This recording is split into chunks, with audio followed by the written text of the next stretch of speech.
I'm here with CJ, and he's gonna tell us about the Outliner. It's the Outlier. Outlier, I'm sorry. Yeah, no worries. Yeah, so this is the Outlier. Been working on it for a couple years with Ryan Engel. This is the 8.0 version I chose to bring here to the surf ranch today. It's a kind of my concept for this board was to make a board that is really easy to transition from a traditional longboard to a smaller board. Or if you're riding a high performance longboard, also very easy to transition to this board. It's just kind of one of those boards that has flat bottom, roll in the nose, kind of hull-esque, but the concept was to make a board that you didn't have to pump. You don't have to work for speed on this board. It loves to climb and drop. It loves to trim from the center point. It's just a lot of reward and very little work. So for the average guy, he can surf great on it. For the beginner, it's really easy to ride. And for somebody like me who surfs every day, I can actually do my best surfing on it. So it's just a really great board for all skill levels and wave size. You know, I ride it knee high to double overhead, and it hasn't let me down yet. So super happy to have this in the line now. You look good on it at the pool. Thanks. Yeah, I had a you look really good time today on it. Yeah. So what size fin are you using on this?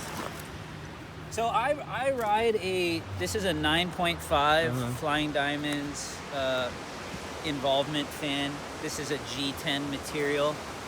And yeah, for me, I like a big fin because I push really hard.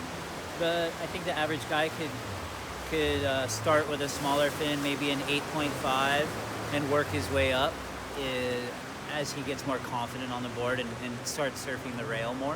What is the material you said it was? It's G10. What is that? We just kind of came out with it. It's G10's like a really tight fiberglass weave.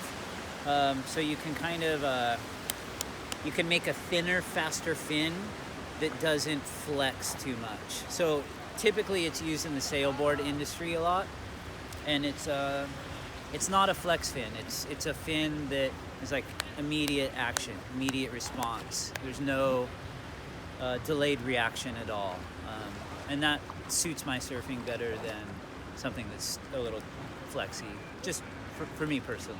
Yeah. So you think the average surfer would be better on a fin that flexes more for them, or? I think it's all about body weight and intent of where you're surfing the board. You know, I wouldn't suggest riding a flex fin out on the North Shore. You know, but if you're surfing Malibu and you're nose riding and kind of, you know, doing some jivey logging, I think a flex fin can add to the aesthetic that you're trying to achieve on a heavy single fin. But for me, as I've ridden more flex fins and I've talked to Greeno, and I've been told that like my surfing doesn't really cater to a flex fin. I'm strong and a little overpowering to ride a flex fin.